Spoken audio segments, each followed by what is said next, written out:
Hi, welcome to the Hot Topics in MS OhioHealth MS Center virtual event. We're so happy that all of you could join us again, and we've got a lot of exciting content to share today.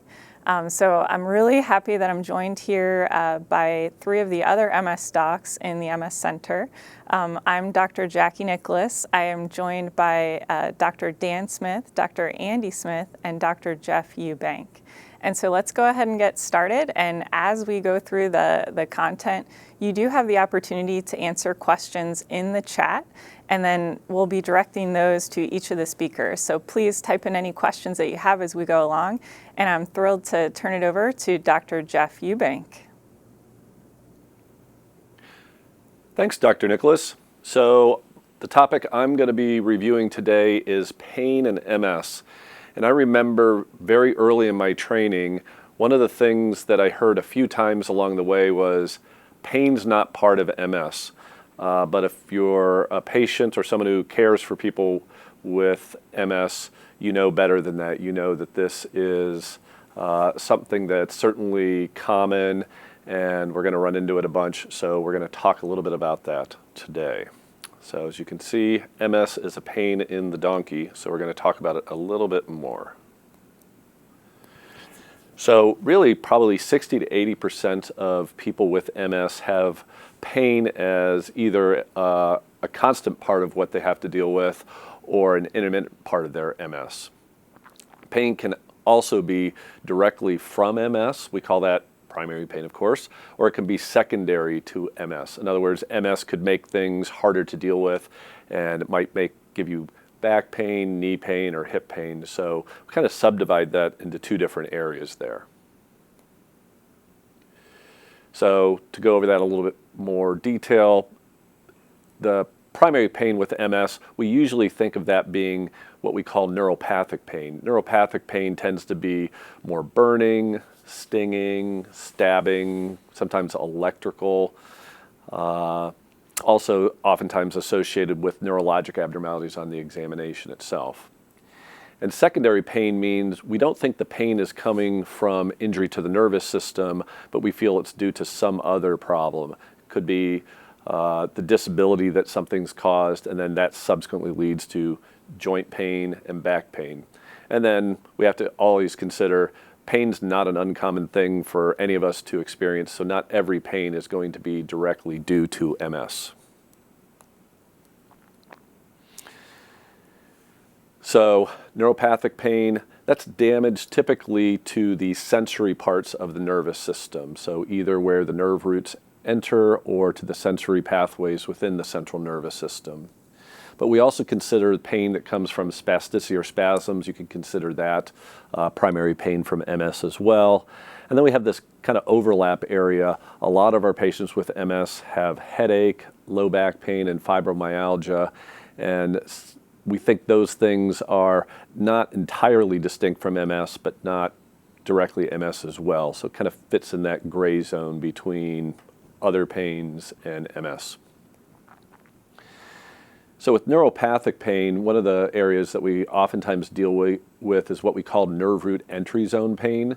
And this is pain that occurs right when the nerves leaving either the brain itself, one of the cranial nerves, or the spinal cord itself. You can have demyelination right there. And it leads to some unique types of presentations.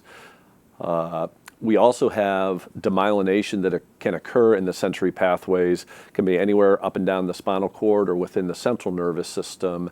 And some examples of that are if you have a spinal cord injury, you can have injuries on one side of the body or elsewhere. And we'll talk about that a little bit later. Laramie Symptom is something that sometimes is painful, sometimes just gives an unusual symptom as well. So back to that nerve root entry zone pain, kind of the ones we mostly are dealing with is trigeminal neuralgia. And it sometimes can actually be the presenting sign of MS the first time someone shows up, especially in younger patients. Typically, trigeminal neuralgia in the general population tends to be 50, 60, or older, so it tends to be more elderly patients. But if we have trigeminal neuralgia showing up in a younger patients, one of the things we definitely are going to be thinking of is, could this be something like MS? So the pain that occurs with trigeminal neuralgia are these sudden, sharp, electrical stabbing pains, typically isolated to one side of the face. And it goes in the distribution of the trigeminal nerve. So there's 3 different divisions. We have the ophthalmic division, the maxillary division, and mandibular region. And typically, trigeminal neuralgia will pick 1 or sometimes 2 of those areas. It's estimated that about 1 to 2% of MS patients can have this, which is about 20 times more common than the general population. And we feel that this is really a direct result of MS, not an indirect aspect of it. So this is a pretty painful problem. It can be very debilitating. Not only can it be painful, but it's triggered by things that we all need or want to do, such as something as basic as brushing your teeth, eating, talking, things of that nature. So to help treat this, we have a number of different treatments, and you'll see a lot of the same theme when we talk about treatments for these different conditions. One of the more classic ones that we use is carbamazepine or Tegretol. We also have a cousin of that called oxcarbazepine or Trileptal. Gabapentin we use for a number of different pains. And then Dilantin and Lamictal or lamotrigine are 2 other medications we use. All of those are seizure medications, and of course, what we're experiencing here are not seizures, but the same drugs that prevent abnormal nerve firing with seizures seem to be able to work also in the setting of trigeminal neuralgia. When those drugs don't work or not tolerated, we sometimes use baclofen, something called misoprostol or Cytotec. There's been some off-label use of Botox that can sometimes be effective, but sometimes we use everything and we're still having fairly severe pain, so we have interventional treatments. So these are typically our neurosurgeons help us here, and that's when we do injections into the ganglia, or ganglion, the trigeminal ganglion itself, to quiet it down, so that can be effective. And then we can also do some other treatments that we do for other patients with trigeminal neuralgia. They can work, although probably not to quite the degree of success that we do for our other patients, but still can be effective. That can be a gamma knife or radiation treatment to the nerve root entry zone, or something called microvascular decompression, where a neurosurgeon will go to the base of the skull and move a blood vessel away from the nerve itself, and that can sometimes take care of that. There's 2 other neuropathic pains that I wanted to touch on briefly, and that's glossopharyngeal neuralgia and then radicular, or what we call pseudo-radicular pain. And it's really a very similar thing, except a different nerves involved. So with glossopharyngeal neuralgia, we might get pains that go into the ear or down into the throat, but also tends to have a similar quality to trigeminal neuralgia, and a lot of the treatments end up being similar. And then there's something called pseudo-radicular pain, and as you can imagine, if the same thing could happen to the trigeminal nerve, you could move it down to any of the nerves up and down the trunk, and you can have pain that goes into the distribution of that nerve root and cause neuropathic pain, and we have similar type treatments for that. Generally, we start with those anti-seizure type medications first, and then we use the other medications as needed. Then we have other neuropathic pains that result from demyelination in the central sensory pathways. These tend to be more regional, so rather than just in the distribution of a single nerve, it might be an entire limb, or it could be the entire one side of the body. It can be from the chest down or the waist down. Again, the pain tends to be burning, tingling, electrical, itching. This can be spontaneous pain, but it also can be pain just with non-painful things such as light touch. So somebody may go to bed at night, pull the covers over the legs, and something just like that can be painful. So what are the treatments we use there? Once again, it's going to sound very familiar. We use gabapentin, carbamazepine, oxcarbazepine, but we also tend to use some other medications. Amitriptyline can be effective on occasion. Other antidepressants like duloxetine or Cymbalta can be effective. And then if it's not too large of an area, we sometimes use lidocaine patches in these areas, and that can be effective as well. So another one that's not really neuropathic pain, but it does come from injury to the central nervous system, and this could be kind of considered secondary to a degree, but it's pain that comes from spasticity, spasms, or cramps. And once again, we're talking about injury that happens to the central motor pathways, which not only leads to weakness on occasion, but can lead to increased tone and spasticity. And not all spasticity has to be painful. Sometimes it simply gets in the way, but at times it can be painful. We most commonly see spasticity affect the legs because that's a final common pathway, but certainly the trunk, arms, and even neck can be involved. And the kind of thing that we try to get rid of spasticity for functional reasons, we also do for pain. The first oral medication we oftentimes reach for is something like baclofen, which can be effective. And if it's ineffective or not completely effective, we also have tizanidine that gets used. Certainly for patients with severe pain in their lower extremities from spasticity, we have other options. Baclofen pump can be used. If it's affecting a certain region of muscles, we can inject Botox into those muscles, and that can be very effective. And then we always want to talk to our patients, really maybe the first step before we use medications or interventions is, are they doing proper stretching? Have they seen a physical therapist to work through that and to help with that? So we have a lot of different options for that as well. And there's this unique thing called tonic spasms, and to the uninitiated or even the initiated, sometimes you look at this and it can appear like a small focal seizure. It typically is one-sided. It looks the same each time it happens. It can go on for several seconds to a few minutes, and all that kind of fits under the umbrella when we see something that happens identically over and over again. We say, is that a seizure? And sometimes the only way to figure that out is to have an EEG running when they have that episode. The treatments, patients usually respond dramatically well to carbamazepine or Tegretol. Or if that's not tolerated or doesn't work, we have some other options, oxcarbazepine, phenytoin, benzodiazepines like clonazepam. And then if you've used everything else, sometimes Botox can be used for some of these patients. Sometimes a diuretic called acetazolamide or Diamox can be used as well. Other pains, I told you there's this crossover with low back pain, very common in MS patients, maybe because of spasticity, maybe because of postural problems, things of that nature.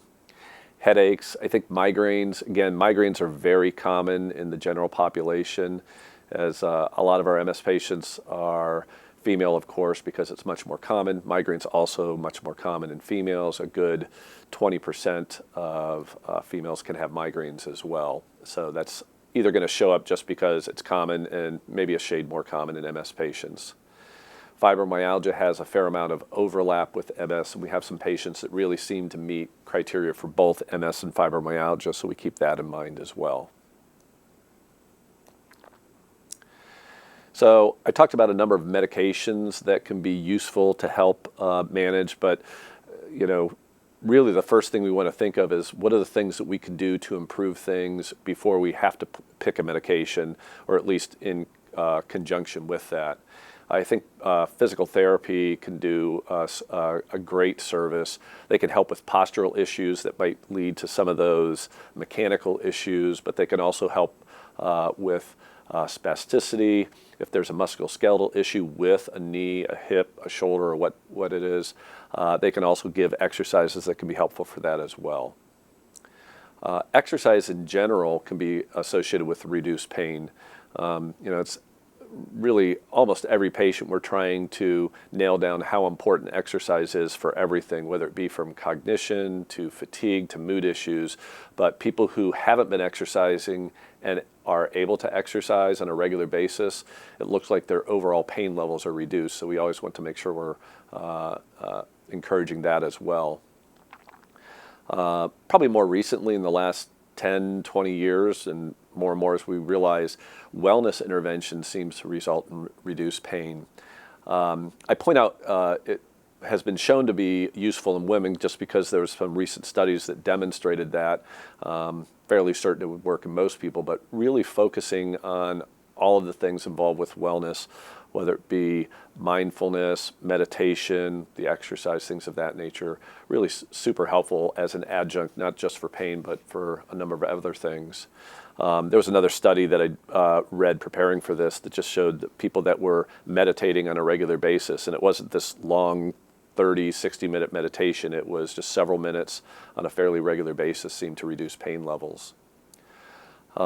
Another thing, it's always a little bit uncertain. Some people think that depression and anxiety directly can lead to pain. It's been hard to show that one way or another, but what we can show is if somebody does have chronic pain and they have undertreated or untreated depression or anxiety, it certainly can exacerbate or aggravate things. So it's always worthwhile making sure that's being addressed as well. And then lastly, again, we're always trying to hammer down the smoking issues, but for those people who are smoking, stopping smoking can be associated with reduced pain and vice versa. Smoking and having that pain can lead to higher pain levels, so one more reason to consider smoking for our patients who do smoke. So, that's my presentation. Does anybody have any questions? Dr. Eubank. That was an excellent overview of different types of pain that are experienced in MS, and certainly we know that pain is incredibly common in MS. One of the questions that I often get asked by my patients is, if they're not interested in starting medication, what else might be out there? You mentioned some great opportunities such as PT and exercise, meditation. Have you seen many of your patients benefit from things like biofeedback or massage therapy or acupuncture? Yeah, I have, and those things we don't have them directly at our center, but certainly there's patients that get that relief. The studies aren't quite as good with these things as they are with some of the other issues, but especially for something like biofeedback, we know it's useful for headache management and things like that.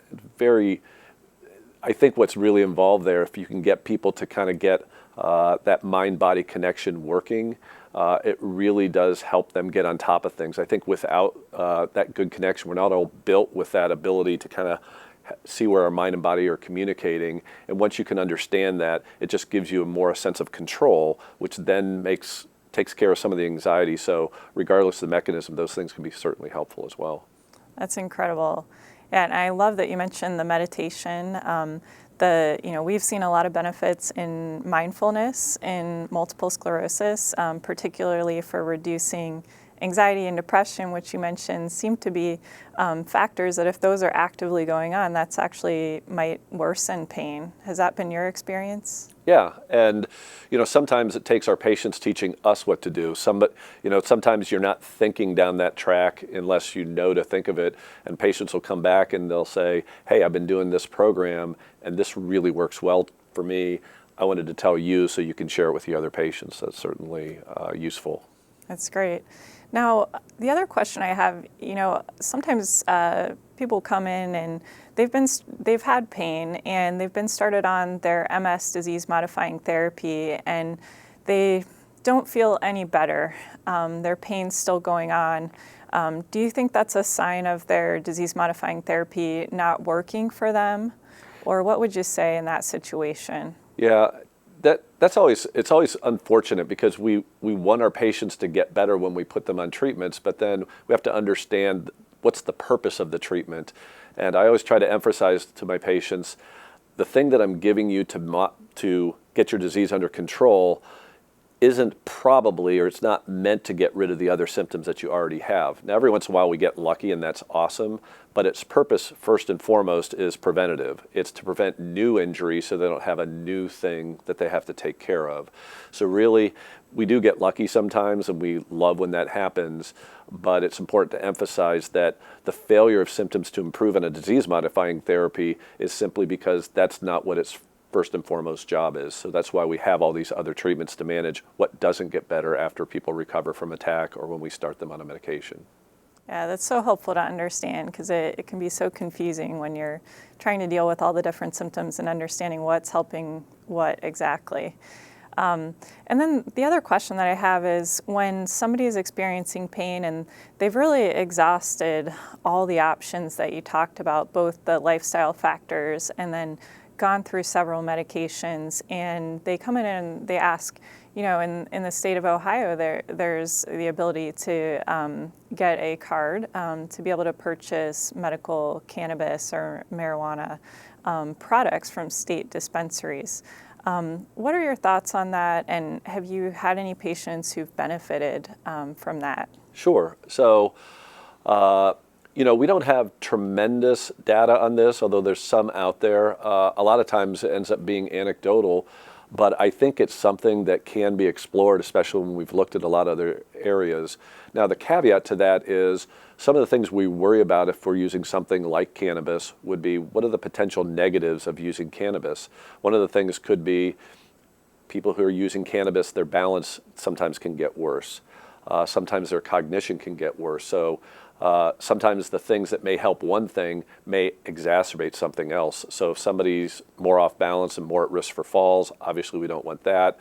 If somebody's working in a job and their cognition gets a little bit worse because they're using cannabis, it doesn't mean we don't use it for that reason, but we want to go in with our eyes wide open. But I have had patients that really had run the gamut of other things, and it has been effective. So I do, at least anecdotally, some of my patients, it can work both for sometimes with some of the spasticity if they don't tolerate some of the other agents, and also for the pain. And I should also mention sometimes CBD, which doesn't have quite as much issue involved, and sometimes patients can get some anecdotal response to that, and sometimes that's a place to start first because you can just get it over the counter. It's a little bit easier and less expensive. That's great. Well, thanks so much for that summary. I think more to come on that data. But I really appreciate all your comments, and that was an incredible overview in a very short amount of time that you had to present. So we're going to go ahead and move forward to the next section here, and I'm going to walk you guys through some updates from the ECTRIMS meeting. This is our European Committee for Treatment in MS, and it's the largest MS meeting worldwide that's typically held every year in the fall. It was supposed to be in Vienna, but due to the pandemic, we all attended virtually, and hopefully in the future we'll be back in person. But it's always exciting because this is kind of the latest and greatest of all the breakthroughs that are coming in MS. I had a really hard time selecting a few studies to talk about, so I'll go through a few highlights that I thought you guys specifically might be interested in, but certainly there's a lot more to share, and I can give you some resources to access more information. So the first one I wanted to talk about is stem cell transplant in secondary progressive MS. So secondary progressive MS, sometimes that can be confusing to understand. How does somebody know they're relapsing remitting or secondary progressive or primary progressive? People who have secondary progressive, they initially started out having a relapse as their first MS symptom, but then they may notice over time that they're having less relapses, and they're noticing that they have some progression in between relapses. So not even in the setting of having an attack, but they feel like there's some gradual decline. So there was a really interesting study that was presented by Dr. Baffa out of Italy, looking at a total of 79 patients where they matched to 1,975 patients on other DMTs. And this study group was actually a very young group of people with secondary progressive MS. I would say that it's relatively rare to confirm a diagnosis of SPMS in someone's 30s, but in this study population, the average age of the patient was 38. And these individuals had to have some type of clinical activity. So they either had to have a sign of some type of relapse fairly recently, or signs on MRI of new inflammation. And so one of the important points to note is that this data that we have may not be applicable to everybody. But basically what they did was they took stem cells from the bone marrow of these 79 patients, And then they gave chemotherapy to these patients to actually kill off all the other immune cells, and then went ahead and infused back in these autologous stem cells. And what was interesting is they looked at these individuals over the course of 5 years and compared them to the other group who did not receive the stem cell transplant. And they actually found that the folks who received the stem cell transplant did better when they looked at disability progression, so the worsening of physical function over time. So 62% of the folks who received the stem cell transplant were free of disability progression, compared to only about 20% on disease-modifying therapy. Now, the sticky point here is that not all DMTs are equal, and so the group of patients that were being compared to certainly were on a spectrum of DMTs or disease-modifying therapies for MS. And then the other point that I want to make is I think this is really exciting, and I think stem cells are going to be a wave of the future, but there is some caution right now to really not go out and participate in this outside of a research project at a reputable MS center institution where people are skilled in this. There are some stem cell clinics that have popped up throughout the United States in different cities, even some that I've seen around here, where they're not actually performing the procedure in this way, but charging people a large amount of money and then infusing stem cells, just in an IV into the bloodstream. And that's not the same way that these studies are being done, where they're actually killing off the bad cells in the body, and particularly transplanting someone's own stem cells. This is a very specific procedure that needs to be done carefully among experts to prevent infection. So a lot more to come on that. Now, I wanted to jump in and talk to you while we're on this topic of another stem cell therapy study that was done. So this was a phase 2 study, which means really in a small number of patients that have the disease that we're focused on.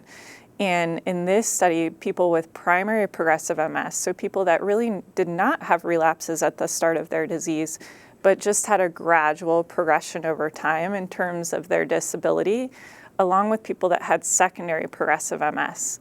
The mean age in this group was about 47, which was, again, a pretty young age, and they looked at a total of 18 patients. And what they did was they actually took stem cells from the bone marrow of these patients in the study, and they specifically treated them in the lab to allow them to produce neurotrophic factors. So neurotrophic factors are more what we would expect to promote the health of neurons and to protect them within the brain and the spinal fluid, a spinal cord. And so the way this was done is these individuals actually were treated for a total of 3 times, and every 2 months they had a spinal tap where these cells were infused into the spinal fluid. The initial data was really exciting. So first of all, the study was safe and well tolerated. Nobody died. There were not severe infections. This is a big deal because in stem cell studies that have been done, unfortunately, there typically have been deaths in the study population just because it is a high-risk procedure. In this population, though, they actually were able to detect that there was production of neurotrophic factors and reduction in inflammation. And then if they looked at these individuals clinically, even though it wasn't what the study was primarily set out to do, they did see overall improvement in vision, mobility, fatigue, and other important factors that everybody who has MS would really feel that's important. So again, this was an initial study, and I think that this is definitely going to be something that is expanded further. Further studies will be done, and we'll certainly keep you updated on that, but very promising. So we talk about exercise, and every time that our patients come into the clinic, we're asking you, are you exercising? And I know right now, this time of the year, most of us go into hibernation and we want to eat all the yummy food at Thanksgiving and the holiday treats. But But that's not why I'm asking about exercise. I'm asking about exercise because we have a lot of data that it's really important for your MS. So of course we know exercise is healthy for the heart, and it's very important for our cardiovascular system, but it's incredibly important for the brain. And when we look at the data, we even look at people who are newly diagnosed, and we find that even in the early months of this disease after diagnosis, that even people who don't feel that they have any physical difficulties, when we do very precise measures, they have impairment in walking and other strength measures. And so it's very important, even early on in this disease, that we're working on exercise. Now, what's interesting is that there used to be a concept in MS that we should not have people with MS exercise. Why is that? Why did we think that back in the day? We thought that because when people have MS and they exercise, they may get overheated. And when you get overheated, as many of you I'm sure have experienced, you may feel like you're weaker, you may feel like your chronic symptoms of MS come out and are more intense. But what we realized over time is that that's actually not good advice, because if we're not using our muscles and we're not challenging our nervous system with balance techniques and strength training, that we actually will physically decline faster over time. And so, others have said, should this really just be for people in the early phase of the disease? And the answer is no. Every study that's been done, whether it's early on, whether it's after somebody's had the disease for a decade or two, or even late in the disease, there have been benefits in physical functioning with exercise. So there was another study that looked at mid-phase MS, and what they saw is that brain loss, brain volume loss increases, and mobility and other problems increase, but exercise actually counteracts this. So it's a really great thing. And what I tell everybody is it doesn't have to be going to the gym and exercising for an hour every day. It could be just scheduling in that 10 to 15 minutes in your schedule to exercise. So, please think about that and think about ways that you might be able to do it, and talk to your doctor if you're not doing it, or your nurse practitioner when you come in, and we can help you out.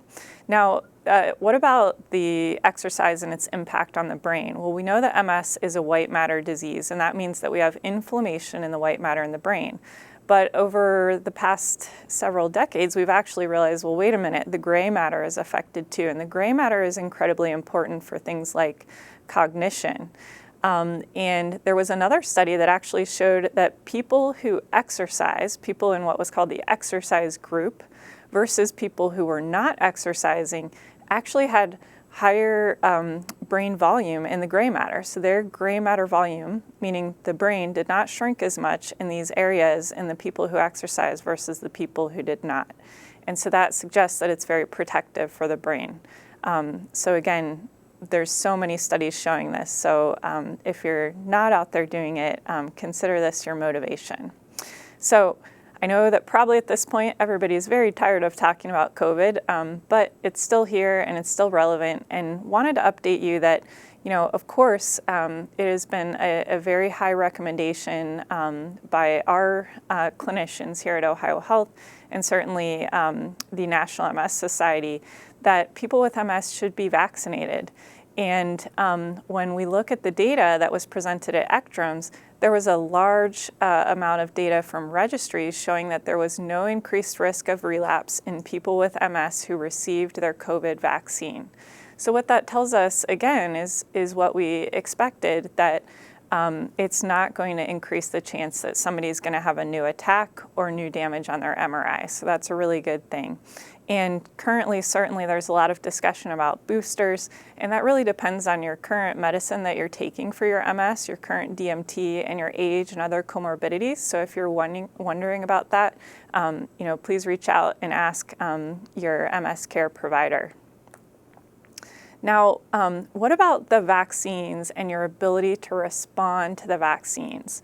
That's been a really hot topic this year, and definitely something that has been challenging to understand until we gain months of data.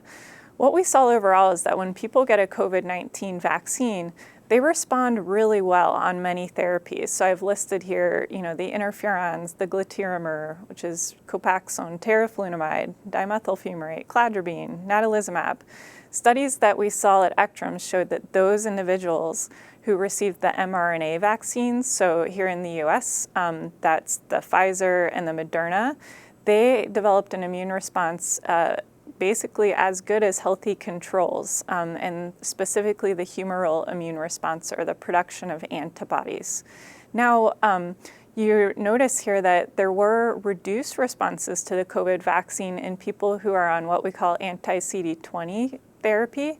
So that's really any of our therapies that are targeting B cells. So that would be medicines like Ocrevus or ocrelizumab, Kesimpta or ofatumumab, rituximab, and then certainly the S1P receptor modulators. So those are the ones that generally end in the letters MOD or MOD. So fingolimod or Gilenya siponimod, or Mayzent, Zeposia, ponesimod. I could go on and on with these crazy names. But those also we've seen reduced responses. Now, a common question that's asked is, well, if I'm on one of these medicines, should I even get the vaccine? The answer is yes, because the COVID vaccine still can promote benefit in terms of improving the response if you get infected with COVID. So with the B cell therapies, it's important to consider the timing of when you received your last treatment. So if you're on an infusion, we're generally seeing that 3 months after that last infusion up until about 4 weeks prior to the next is the best time to respond. And then with the oral pills or the S1P modulators, the MODs that I mentioned, really because those are medications that you're taking every day, it would not matter the timing. But we have seen that people are developing still an immune response, but it's not as strong as what we see for people who are not on MS disease-modifying therapy. So definitely something to discuss with your doc just so you can understand how best to protect yourself. So what about sleep? Well, we've talked so much about the importance of sleep, and unfortunately, half the time, this is a really hard thing when you have MS, because Dr. Eubank talked about the fact that pain is common in MS, and spasms, or that funny word spasticity, that tends to act up when you're trying to go to sleep. And also, if you feel like you've got anxiety or depression, which is very, very common in the world, and certainly more common in the setting of MS, sleep can really be affected. So, we want to find ways that we can improve sleep, and one of the biggest benefits that we've seen in treating sleep is actually with cognitive behavioral therapy. But this was a really neat little study. It was very small, but it was presented at ECTRIMS by Dr. Hsu.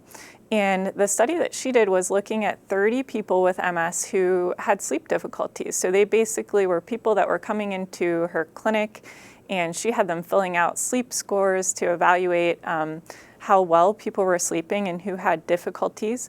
And these people had very high ratings. And so what they did was they took a simple over-the-counter treatment that you all have probably heard about called melatonin, which is a natural chemical that's produced in our body by a gland in our brain that helps us to know when we're sleepy or when it's time to go to sleep. And so in this study, they looked at melatonin, a total of 10 milligrams, and they basically found that when individuals were on this, that they had improved sleep quality and less sleep disturbance. So their sleep was better. So I think it's interesting, a lot of times we tend to jump to, stronger pharmaceutical products when somebody may want that when they're not sleeping. But it's also good to take a step back and see what can we do from a lifestyle standpoint. And if that's not working, then melatonin may be a good consideration. So more to come on that. So I wanted to highlight this trial. So opicimab is a treatment that was actually studied here at OhioHealth in our research program. It was a clinical trial that Dr. Eubank led. And this was done in people who were receiving Tysabri or natalizumab, which is an IV given once monthly for MS.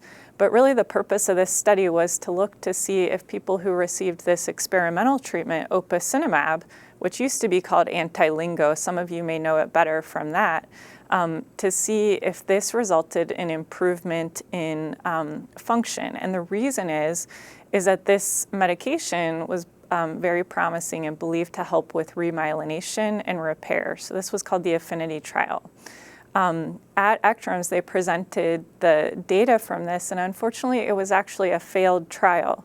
What was looked at as the primary outcome was the overall disease response score, and that was calculated by a couple of measures that many of you are familiar with. So if you come to our clinic, you know that you're doing a test with placing pegs in different holes that measures your upper limb function. That's called the 9-hole peg test.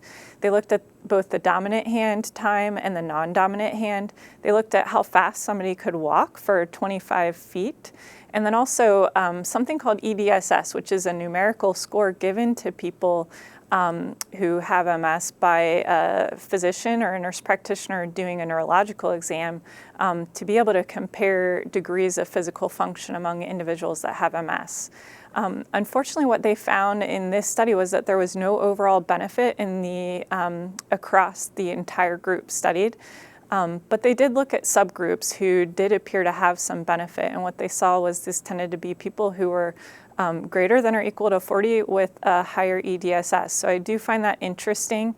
Unfortunately, because of other negative studies, it was actually, it's not going to be studied further. But I think that we've learned a lot based on the way we run these trials from therapies with remyelination, and I think that there's certainly more to come, and this doesn't close the book on many other treatments being looked at.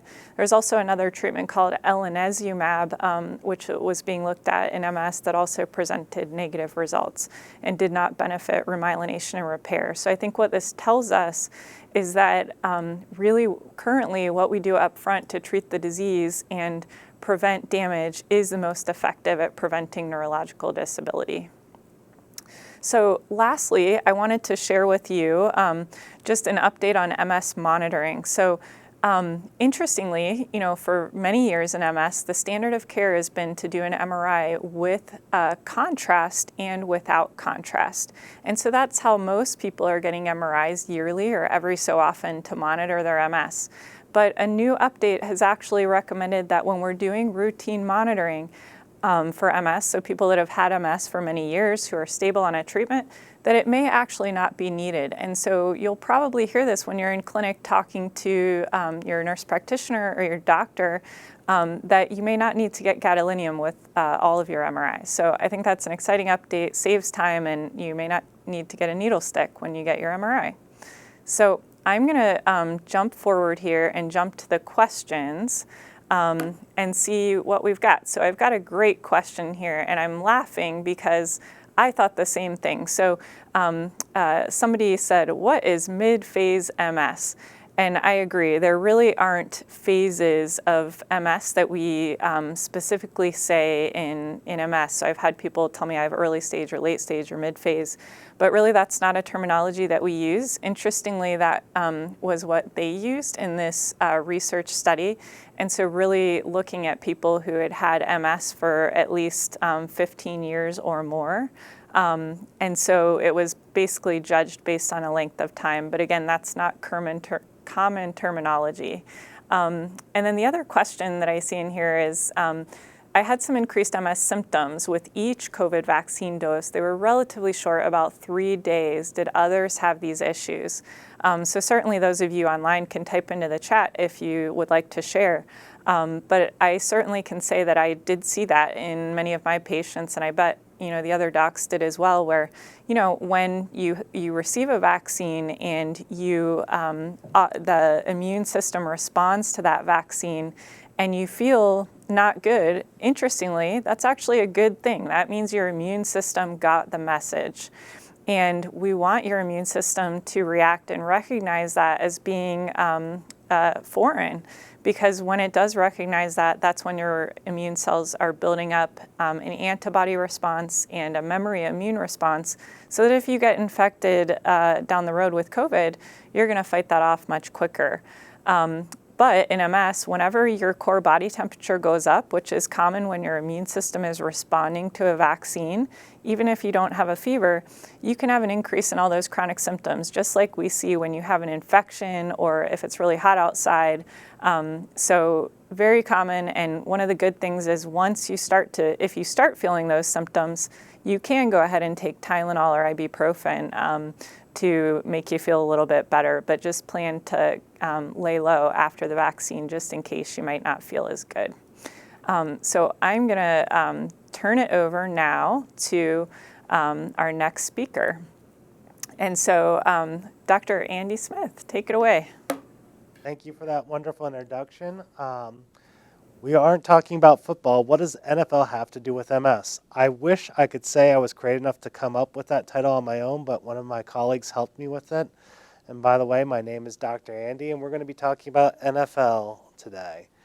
So what is NFL? Well, it's neurofilaments, and specifically NFL's neurofilament light chain. We're going to discuss what neurofilaments are, how we measure it, how NFL levels differ by MS subtype, how they differ by disease activity, how DMT or disease-modifying therapy can affect the NFL response, and finally, problems with NFL and why it's not necessarily used routinely in clinic at this time. So to understand what NFL is, or neurofilaments are, first you kind of have to understand some basic anatomy. So I always make a comparison to the human body as like a house or a temple, and the scaffolding of the house is like the skeleton of the body. Essentially, the skeleton gives the body shape and form, just like how the scaffolding gives your house shape and form. Interestingly enough, the cells that make up our body also have a scaffolding system called a cytoskeleton. And this is what gives our cells their shapes and some of their functionality.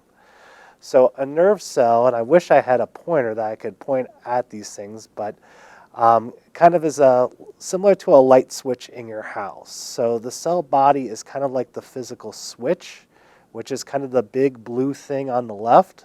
Then in the middle is an axon, which is a thin wire that is insulated that runs to an effector tissue. So imagine that this is the nerve that moves your leg. A signal in the cell body will either turn the nerve on or off, and if it's turned on, it'll send electrical current down your leg and then cause your leg to kick. Just the same way you flip a light switch in your house. Essentially, when you turn it on, an electrical signal goes from the switch to the light and turns on the light. So making up the cytoskeleton of the central nervous, or the neurons, is neurofilaments. And essentially, these neurofilaments are shed into the body constantly. And the amount that gets shed is dependent on age and whether or not someone has a neurologic condition or nerve damage that could cause neurofilaments to be released in greater amounts. So if the nervous system is getting damaged, it makes sense if essentially the cell opens up. Essentially, the neurofilaments, or the things that are helping the cell maintain its shape, aren't being kept into the cell membrane and can diffuse out into the spinal fluid. And from the spinal fluid, it can diffuse out into the blood itself. So neurofilaments are divided into 4 different subtypes: heavy, medium, and light chain neurofilaments, and they're all kind of based off the weight. So you see all these weights of kilodaltons, which is 1,000 daltons. And to kind of understand what a dalton is kind of how in the United States we have pounds. In Europe, they have kilograms. Well, when it comes to atoms and molecules, they have daltons. And roughly a dalton equals the weight of 1 proton or 1 neutron. If any of you are curious, you can ask in the chat exactly what a dalton is, and I'll tell you, but it would take too long to explain now if no one's interested. And then finally, there's alpha internexin that kind of combines all these together. So neurofilaments, and this is kind of another view of this, and once again, I wish I had a laser pointer. Neurofilament light chain typically makes up the bulk of the cytoskeleton that gives shape and form. So therefore, it's typically detected in the highest levels in the CSF and blood and serum. and it's also the most water soluble, so it's the easiest to detect out of all of them. So how it's measured, and this is going to be a little bit of scientific mumbo jumbo. So essentially they start off with a bead that has an antibody on it that's specifically designed to bind to neurofilament. Then they have another antibody that's specifically designed to bind to the bead once it's bound to neurofilament. And then this other compound comes along and binds to the antibody that binds to the bead that binds it to neurofilament. And when this all comes together, it will trigger a reaction that will cause essentially fluorescence or light to be detected. And they put all these little beads in these very tiny wells, and based off the amount of light that's shown up, you can determine how much of this neurofilament light chain there is. This is called a Samoa system. My wife gave me the brilliant idea of comparing this to imagine if you had fly paper and wanted to count the number of wings on the flies. So first the fly would bind to the fly paper. So essentially that would be like the neurofilament binding to the bead. And then because fly, if you wanted to count the wings, they're clear, so they'd be hard to see. So imagine if you had a spray paint that you could spray on it that would glow under a black light. So you spray paint the wings, and then you get a black light. And then all the wings will light up and make it easier to count. It's kind of a similar concept, but I don't know anyone who spray paints fly wings, but hey, I'm going to give my wife credit for that one. So now that we know how it's measured, essentially it's interesting how it varies by subtype. So it determines, although this slide doesn't show this, essentially it's been demonstrated in the blood that if you have progressive multiple sclerosis, your neurofilament light chain is greater than if you have relapsing remitting, versus whether or not you have clinically isolated syndrome, which is kind of in some ways like a pre-MS, and then that's higher compared to the healthy controls. We also know that if you have active MS, which means you have active inflammation, that can either present as a relapse or new MRI lesions, that we see an elevation of neurofilament, which would make sense because neurofilament represents the neurons breaking down and releasing this filament into the spinal fluid and blood. So if you have an active relapse, that signifies active inflammation that's breaking down your neurons. So we also see that this actually can distinguish between pediatric patients with MS, so people under the age of 18 that are diagnosed, and those who do not have MS. After a relapse, interesting enough, and they actually use this a little bit in Europe, however they generally will do spinal fluids, and we don't necessarily do our spinal taps to collect the neurofilament. We don't do that as much in the United States, that the neurofilament actually increases by about 20 to 35% after a relapse, which is a pretty significant uptick. This typically peaks around 3 to 4 weeks after a clinical relapse, and it can stay elevated for about 6 months to a year afterwards. And in fact, for each relapse that someone has over a 12-month period, it will actually predictively increase the level of the neurofilament light chains in their serum and spinal fluid for that matter. But most people would rather get a blood test than a spinal tap, so we'll stick with the blood. This is also true with enhancing lesions, that we actually see an increase in neurofilament around the time of an enhancing lesion, and this normalizes after about 90 days to 3 to 6 months. Recent GAD activity, elevated NFL levels also predicted GAD activity on MRI. So one of the things that we see is that on this thing is, like relapses, the more GAD lesions one has, the higher their NFL level appears to be. Fortunately, it looks like NFL levels, so this once again is measuring how much your nervous system is breaking down at any given time. It appears to be affected by disease-modifying therapies. So in this slide, we're looking at Gilenya or fingolimod compared to the placebo. And we see that the dotted line down there is what we would expect to see in healthy controls. And we see those who got the fingolimod actually got pretty close back to a neurofilament level of that of someone without MS, whereas those in the placebo arm or weren't getting treated stayed elevated.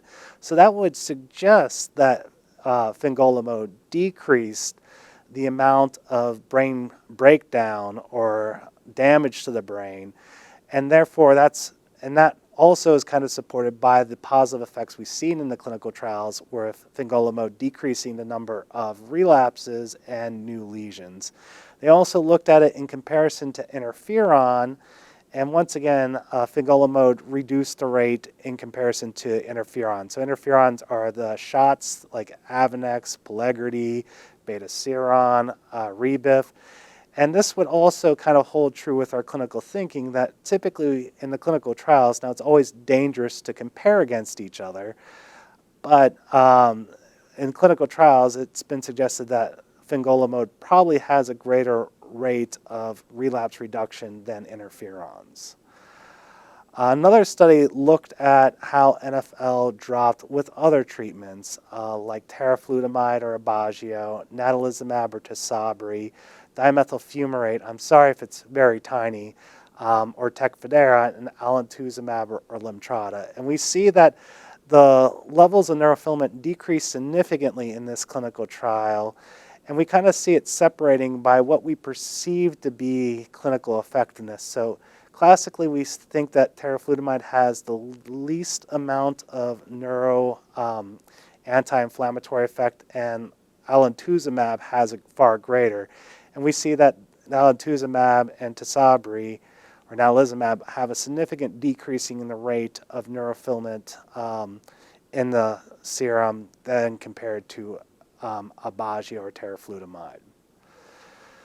So there is some evidence to suggest that NFL and long-term disability is related, which intuitively can make some sense. I'll admit that there's some studies that show the contrary, so this is an active area of research. But this was a study looking at people, and they broke them down into groups called tertiles. I don't know why they chose tertiles, but tertiles is a fancy way of saying they divided them into 3 groups. The people in the lowest group, or tertile 1, who had the lowest levels of NFL of less than 7.9, they were 7.1 times less likely to develop progressive MS, and they had the least amount of change in their EDSS, which is what we use to measure disability. Moreover, those in the highest tertile, so those with the greatest levels of NFL, were more likely to develop disability over a 10-year period.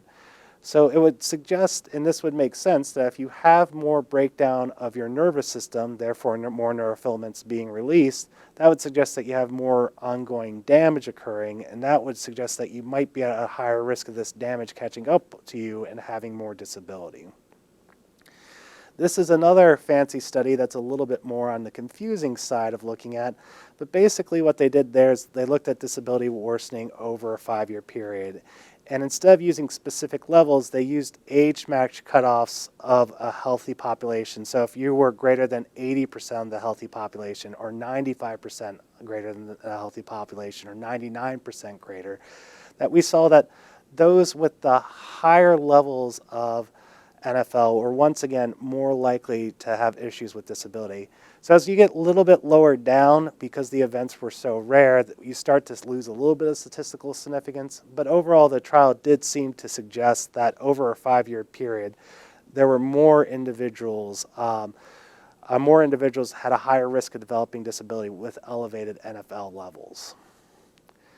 So why don't we use NFL? I just explained to everyone that it measures the breakdown of CSF, or the nervous system. So why aren't we using it all the time in MS care?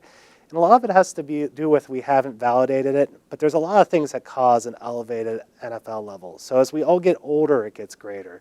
If you have a peripheral neuropathy, which is very common, it can cause issues. If you participate in sports and get concussions, it can cause issues.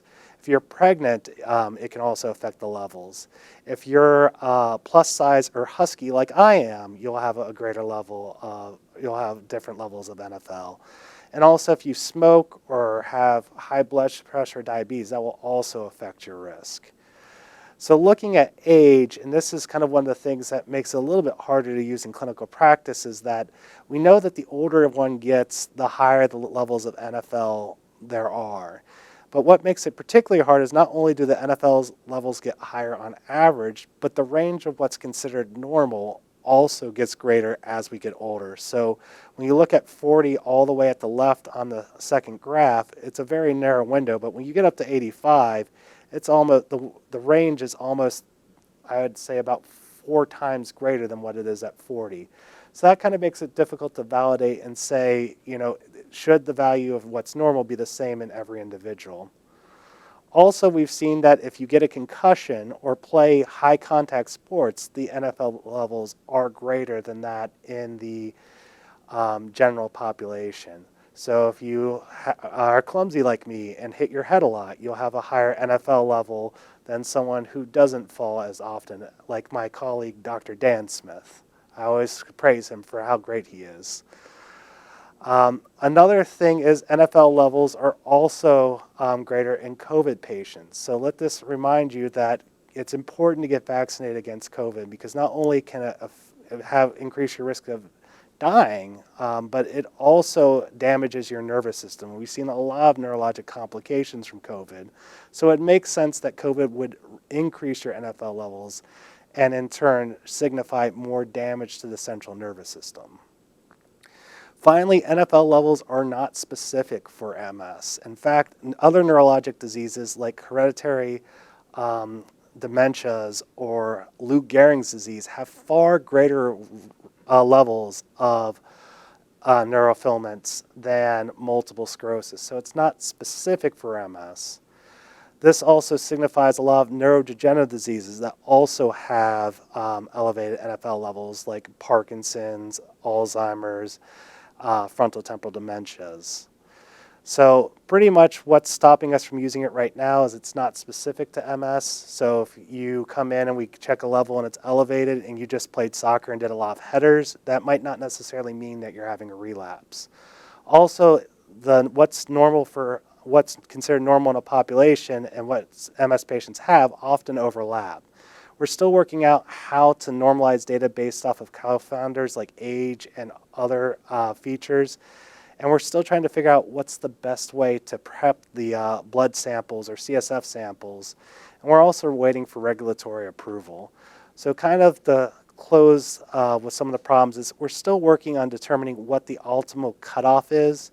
And some studies suggest that, in the central nervous system, that what should be considered abnormal ranges from 400 to 1,000, and in the blood it's 3 to 30. Some authors just recommend using percent differences from the general population, and then others just say that it should be used in an individual and how it changes over time. So I'm going to wrap up my talk now, and I'll open it up to questions. That's great. Well, thanks so much for that really great talk on NFL and helping to explain a complex topic in a really simple way. So, Dr. Smith, the data looks really exciting, and certainly you mentioned a lot of the challenges that we have in putting this into clinical practice. But let's say that we figure all those things out and we start using it. How do you foresee we'll use this in the MS clinic? I can actually see several uses for it, and one use for it that hopefully when it gets more normalized in blood is that in England, instead of doing an MRI when there's a question of someone's having a relapse or a pseudo-relapse, instead of doing an MRI, they'll actually do a spinal tap and measure the neurofilament. And if it's normal, that would strongly argue against a relapse. So hopefully when we get that figured out in the United States, we could use a blood draw in those situations to kind of rule out a relapse. In Canada, some of our colleagues are using it to replace MRIs because essentially normal levels of or elevated levels of neurofilament kind of suggest MRI activity. So therefore, if your neurofilament level stays normal, it would argue that you're not having MRI activity. So I would say it would have those two areas. Another thing that I think will be huge is monitoring disease effectiveness. I didn't have a lot of slides here, but a lot of the drug companies have demonstrated that if the neurofilament levels normalize on their medication roughly 2 months after the fact, that suggests that the patient will respond well to a medication over the next 2 years. So I think the main things will be maybe decreasing the number of MRIs we need for maintenance, determining whether or not someone's having an MRI and whether or not we should use steroids, and then finally, whether or not a medication is actually having a strong or good therapeutic effect. So I'd say those would be kind of the three areas I see it being mainly used once we kind of work out the kinks, if you will.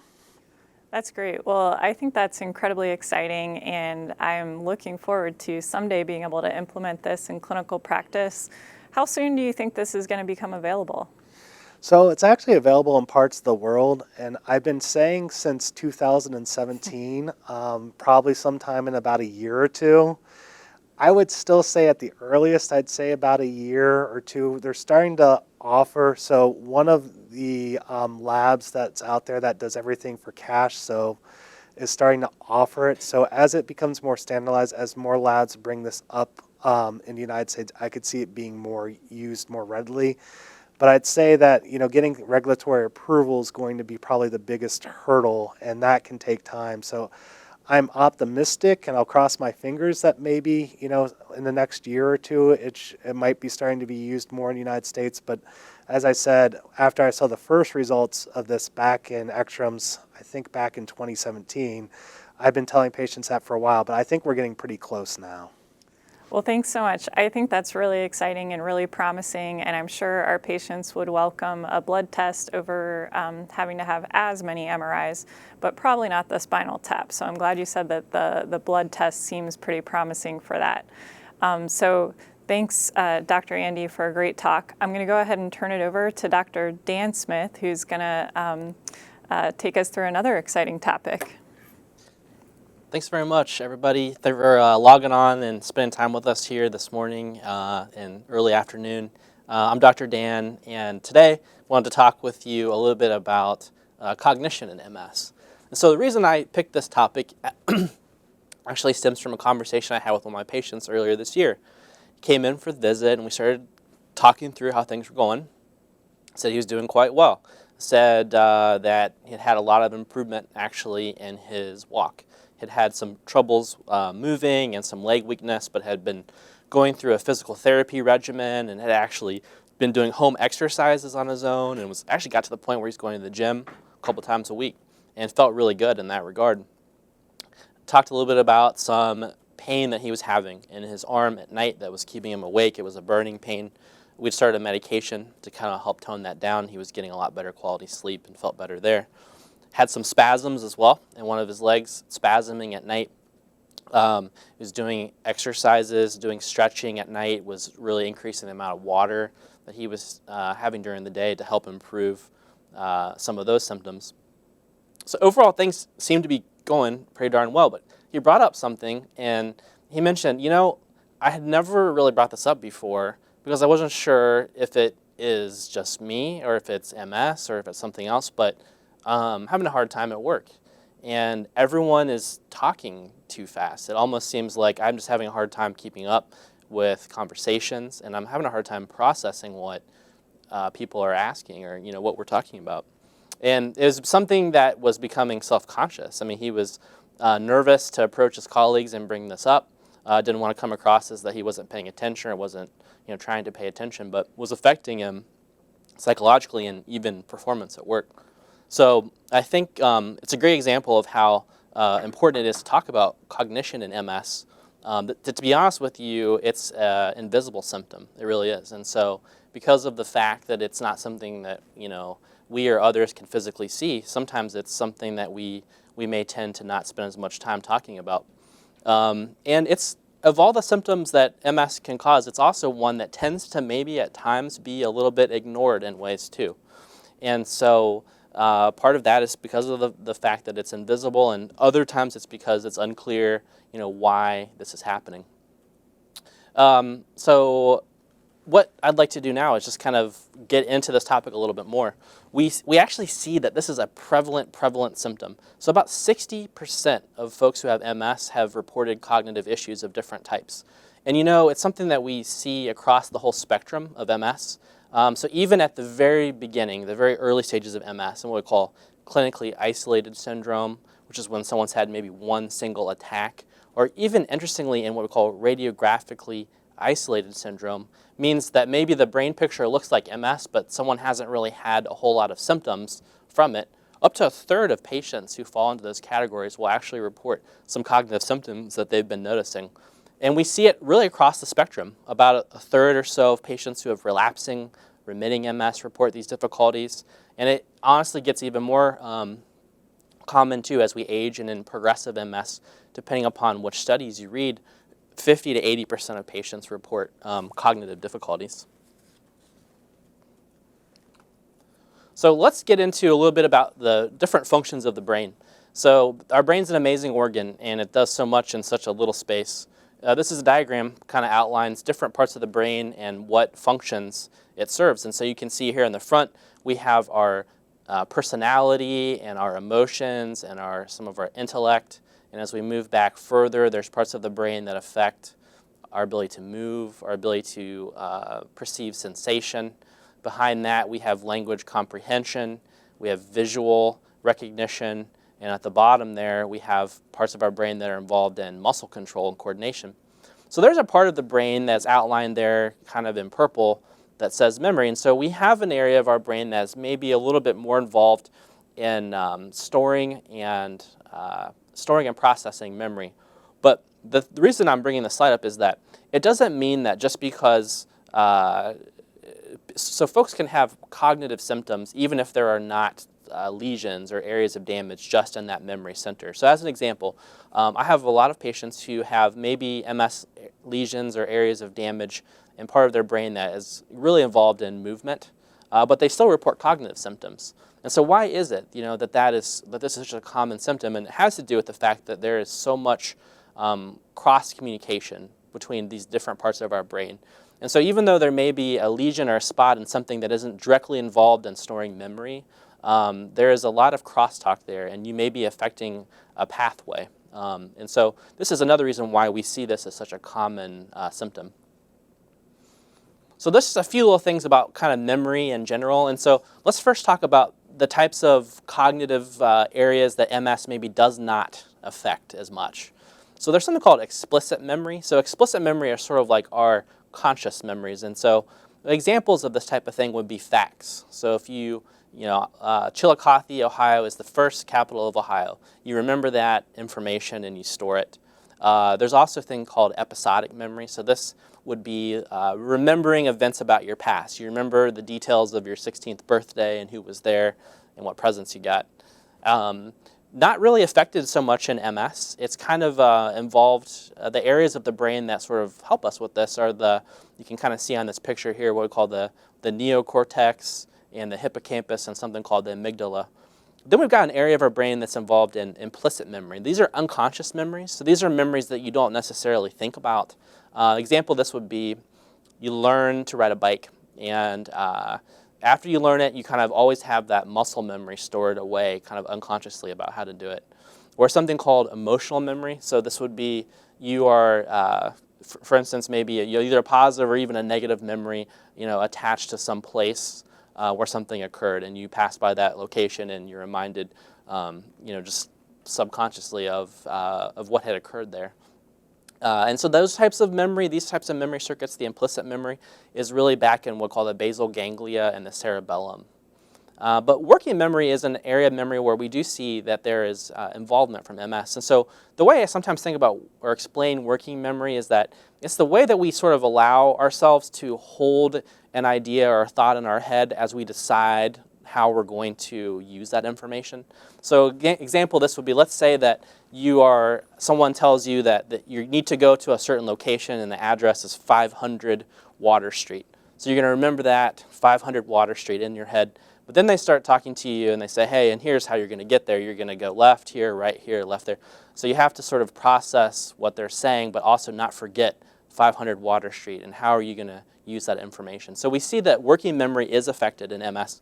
And then just generally speaking, what we call executive function is affected cognitively in MS. So executive function has to do with things like multitasking, paying attention, and then probably one of the most important things would be processing speed, so processing information.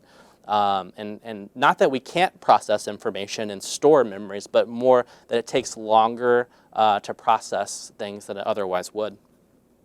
So the prefrontal cortex is the area where we see that these sorts of memories or cognitive functions take place. Then just a little word or two about something interesting. So how are memories formed? So if you look on the bottom here, so this is, pretend you have a 5-year-old child and you say, I want you to tell me about your house. So they hear the word house, and so what they're going to do is sort of envision, maybe for this example, a kind of cartoon-shaped house that you see there. How are they able to do that? So if you look at the level of their brain cells or their neurons, you can see them as these little triangles down below. So the neurons are talking to one another through cables of communication that we call axons, and you can see how these things are linked together. And we see that this sort of linkage is what allows this 5-year-old to come up with this conception of house.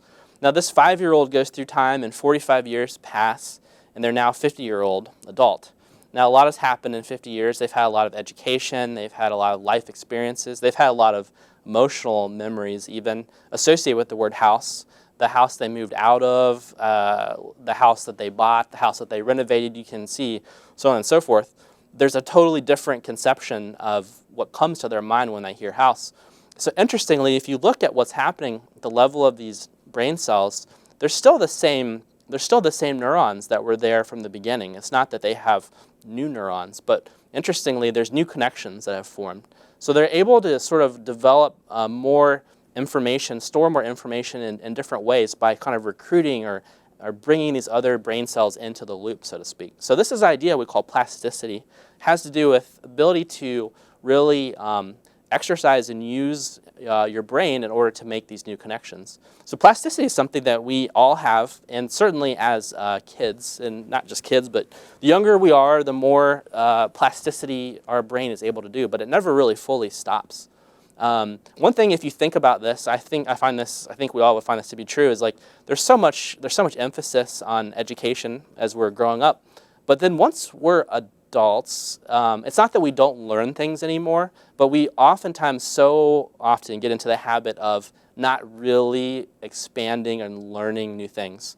And so I think this is an important thing to keep in mind. And this doesn't mean that we all need to go out and learn, foreign languages necessarily, but even little things, new hobbies, new skills, other ways to practice these connections, increase social interaction, learn from other people about their life experiences. All these are different ways that we can help improve our plasticity. Just a couple words about how the brain picture, the brain MRI, and cognition relate. So probably the biggest thing that drives changes in cognition when it comes to MS is atrophy. And this is something Dr. Nicholas had brought up earlier. So every human, to be honest, once we're about 35 years old, has a little bit of brain shrinkage per year just by being human and living life. We do see that in MS, and particularly in untreated MS, that there's an increased rate of atrophy, so there's more shrinkage per year than there otherwise would be. And we think a lot of that may have to do with kind of low-grade levels of inflammation in the brain. So there's definitely a correlation between atrophy and cognitive performance, cognitive ability. Other things on the MRI that relate to cognitive performance are the number of lesions that we see. So if you look on the top right, this is an example of a brain MRI, and there's some white arrows pointing to typical lesions or spots that the MS has affected, and we do see that those play a role. But probably a newer thing that we've learned is that we always take the MRI and we look at the typical lesions, but as our MRIs get better and better and better, we're able to see more and more detail. There are what we call PO lesions. These are basically lesions of MS right on the tips or the edge, the surface of the brain. So right at the surface of the brain is actually jam-packed with all types of neurons and brain cells, and we see that these spots that are right there on the edge may also be a big driver in cognitive changes in MS. You can kind of see on the bottom right an example of the curvy kind of brain surface, and then the black arrows are pointing to small areas of peel damage from the MS. We thought that these were kind of rare, but as time goes on, it almost in some cases seems that up to 20 to 25% even of the brain surface may have this sort of damage on it. So I'm going to change gears just for a minute and talk a little bit about screening for cognitive problems. So what is screening? Screening is basically not so much a way to get a ton of in-depth information about the cognitive problem, but really what it is designed to help pick up problems that are there. So it kind of casts a wide net. So there is a group of cognitive tests that are referred to as BICAMs, and it stands for Brief Inventory of Cognitive Assessment in MS Patients. Part of the BICAMs is something called the Symbol Digit Modality Test, and you can see an example of this here. And many of you may actually be familiar with this because we do it routinely as part of our clinic visits. The Symbol Digit Modality Test is a test basically of cognitive speed. And you can see sort of how this works. On the very top, there is a little key that links each symbol with a number. And then what you're asked to do is, in the course of 90 seconds, to try to fill in the open spaces as much as you can, as quickly as you can, and as accurately as you can, linking each symbol with a number. And we see that this is actually really clinically relevant. So we find that when someone has a deviation in their normal score on this test by 20% or more, that actually correlates pretty well with a change in cognitive function. So this is an important part of what we do in clinic, is to screen for the possibility of cognitive changes, even if somebody isn't necessarily reporting them or being aware of them necessarily. But then there's another sort of level of evaluation. And so neuropsychological testing is something I wanted to spend a few minutes talking about. So this is not screening. This is actually a lot longer of time, but potentially time very well spent. So neuropsychological testing usually takes several hours, sometimes upwards of 4 or 5 hours even, and it's administered by a professional psychologist. What this is truly a gauge of someone's cognitive abilities, their strengths, and also maybe their weaknesses. And what it does is it helps sort of compare your functioning to a group of peers your age with the same level of education. And what the neuropsychological testing can do is it can help, as I mentioned, besides identifying strengths and benefits, it can pull out patterns that may be helpful for why somebody is having cognitive issues. And it also looks at what I call these tenets of brain health. There are so many things that are not directly related to cognitive loss from MS, but can cause a lot of cognitive symptoms. Neuropsychological testing is one way that we can get to the bottom of, hey, how many of these other symptoms could be contributing? So we see definitely that depression is a major driver in slowing our thought process, our ability to organize our thoughts and to remember things. Fatigue is a very, very common symptom in MS, and we may see that over the course of the day, as our actual energy levels lower and we're more fatigued, that our cognitive performance in that particular day may worsen. Medications are important to bring up in the sense that we use medications to treat many of our MS symptoms, and this is a very good thing. But it is also true that the state of how someone is doing through time may change. And what I mean is that, for instance, let's say that someone at one point in their MS course is really bothered by a lot of neuropathic pain, as Dr. Eubanks has discussed, and we start some medications to help with that, which is a good thing. However, let's say that down the road, that actually may be less of a prominent symptom.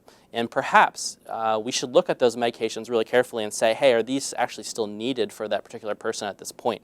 And try to see if there's anything that we can peel back. Because sometimes there are side effects of medications in that family, and also a lot of other types of medications that we use, for instance, muscle relaxers, which have major benefit in muscle spasms and pain. But again, as things change, sometimes maybe a smaller dose is needed, or the medication's not needed at all. The same is also true for some of the medicines that we use for urinary control. So getting a really good grip on what medications are currently being used and are they all still needed is an important thing to focus on.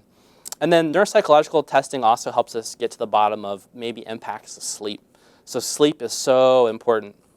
As Dr. Nicholas was talking about the Melatonin trial, we see that poor sleep relates to worsening cognitive performance, and it's so common in terms of restless leg as well as obstructive sleep apnea, both really common things for our patients.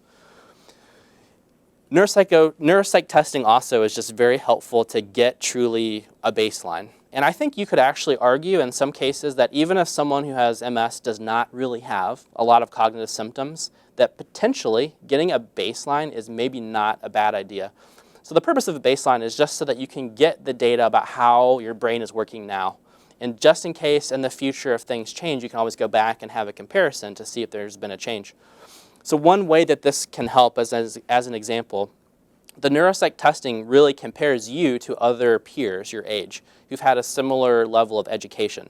So let's say that you are a really smart person, you're a really good test taker, and every time you take the test, you actually do better than peers your age. Well, you might look at those results and say, it might kind of lead you to a sense of false security. I'm still better than peers my age. However, compared to your prior baseline, there may actually be a drop-off.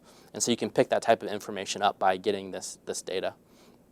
And then we use testing also just to help people prevent bad outcomes, because we see that with progressive cognitive problems, people are more prone to accidents around the house, even driving problems. We see that cognitive dysfunction has an impact on employment. And also, if we're having trouble remembering to take the medications that we're using, it can even impact kind of care of MS itself. So just a word on pharmaceutical approaches. The main message here is that, unfortunately, there's probably not great data that says that there is any medication that we prescribe in order to boost or improve the cognitive function. We've looked at the several different medicines that are used in dementia, for instance, in Alzheimer's dementia, and they really haven't panned out to be helpful for MS cognition. There is a little bit of data on a medicine which is called Provigil or Modafinil, and in some cases that has helped people with their executive function have a little bit quicker speed of thought. And so maybe some benefit there, but it's not fair to say that we should recommend that across the board for everyone, because that medicine in certain cases can actually have more adverse problems. It might cause problems sleeping at night or worsen someone's anxiety or their blood pressure. And so it's not a one-size-fits-all. And in general, I think there's probably not a big medication regimen that we would make for this, but oftentimes it's more of a matter of actually pulling the medicines away, as I had mentioned earlier. So really the key is in these non-pharmaceutical approaches, truly. So getting a good evaluation of your current cognitive performance, I think, is very helpful. And what you do from this is you really get a feel for what your strengths are and then what your weaknesses are. And you can go into what we call a cognitive rehabilitation program based on that. So just as we would, let's say that I have a gait impairment problem, I'm having difficulty walking, and I've used a cane in order to help compensate for that weakness. It's the same principle that we actually use for cognition. So the idea here is that there are different techniques and approaches that we can use in order to not necessarily delete the fact that the problem is there, but to find workarounds and other ways to get through the day. This can be very simple things as simple as routines. For instance, always remembering to put your keys the same place every day. It becomes an unconscious thing that you don't have to think about and use energy trying to track those down. Organization systems such as calendars, medication administration boxes. There's a lot of different ways that we can find cognitive rehab to be helpful. Learning to speak more slowly. Maybe getting more comfortable with the fact that if someone comes up to you and is blabbering very quickly and it's a lot to take in at once, not being afraid to say, let me make sure that I understood what you're saying. From what I understand, you've asked me to do this task and then this task. And to be getting more comfortable with finding ways to process that information just a little bit more slowly and at your pace. And then the other big thing is just truly trying to boost those brain connections by exercising. So exercise, as we mentioned earlier, is actually very, very important. And there's been data that has shown that exercise, even as little as doing it for about 12 weeks' time, but on a regular basis, has improved executive function. And as Dr. Nicholas pointed out from the recent ECTRIMS meeting, there's also data that regular exercise is helpful with brain volume loss. Also, just pushing to learn new things. And again, it doesn't mean that we all have to enroll in college courses and do something that extreme, but truly just trying to expand yourself, travel, read, listen to music, meet new people, learn a new task, pick up a new hobby. All these things are things that can be done to truly boost cognitive function. And then last but not least, the other thing that's important to mention is keeping an eye on your overall health. And the reason I bring this up is it's important to have a healthy blood supply up to the brain. So we see that if the blood vessels in the body are injured from smoking or high cholesterol or diabetes. The same thing may hold true for the blood vessels in the brain. And we see that unhealthy blood supply to the brain is another big driver for worsening cognition. And so when it comes to MS, we want to do the things that we've talked about, but we also want to keep the vascular or blood supply to the brain as healthy as possible. So in summary, just to wrap things up, I think the key points are to emphasize how common cognitive symptoms are in MS. And there is a lot that we can truly do. I think screening, as we'll do at regular clinic visits, is very, very important. And there's probably some utility, and I'm trying to be better at this for my patients, about really thinking about, hey, have we done a neuropsych evaluation, particularly if there are complaints that somebody is bringing up, in order to get more information about ways that we can be helpful. The neuropsych test is a big test, and so it's not something that we would recommend is done repetitively over and over again, but at least at baseline, and then thinking about it perhaps every 3 to 5 years or so can be a helpful thing, perhaps sooner if there are changes that somebody is noticing. And there's truly a lot that folks can do right now for their cognition. It's true that there may not be a medicine that can be taken that is a fix for this, so to speak, but as we talked about earlier, really working on boosting your cognitive reserve by learning new things, by looking at what medications might be impacting cognition, by getting out and exercising and moving in any way. All these things have major benefits, and so this is what I kind of wanted to stress today, is that there's actually a lot that we can do to help in this regard. So I'm going to go ahead and conclude the talk with that. I'd be happy to take any questions. I have a question for you. So you both, you and Dr. Nicholas, talked about exercise, and there may be people now that aren't exercising and go, how do I get started? How do you get somebody that's saying, okay, I think I've got the message. What's the next step?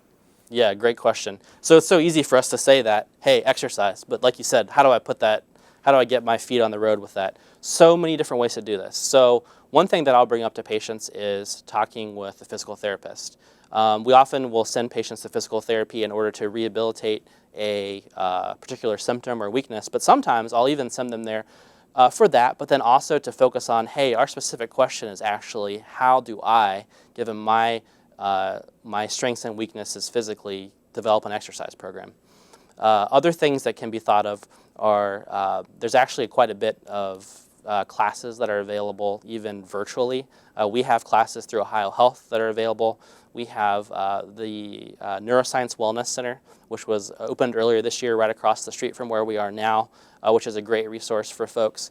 If you're hearing this and you're like, what is that? And so basically, we have a way to help get you information on this. And so we can have somebody call and actually walk you through details about the Neuroscience Wellness Center, what is entailed there, what is available. It has a component of gym for actual just going to do a workout, but it has a lot of also physical therapy-led exercise groups. And so by a simple phone call, you can get information on that and even have a tour if you're interested in learning more about it. And then even at the other extreme, there's, or not extreme, but to make it easy, there's a lot of videos online. If you even by YouTubing, there's a lot of different types of exercise regimens that people can do from their home. I think the key point is don't look at it like I have to have some really elaborate exercise routine I need to get running a 5K.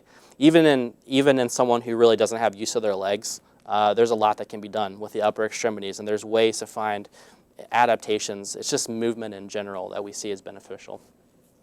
Well, thank you so much, Dr. Dan Smith. That was an incredible summary of cognition and MS, and really giving our patients tools that they can use to maintain and try to improve cognition is great. And I think many of us could use that too.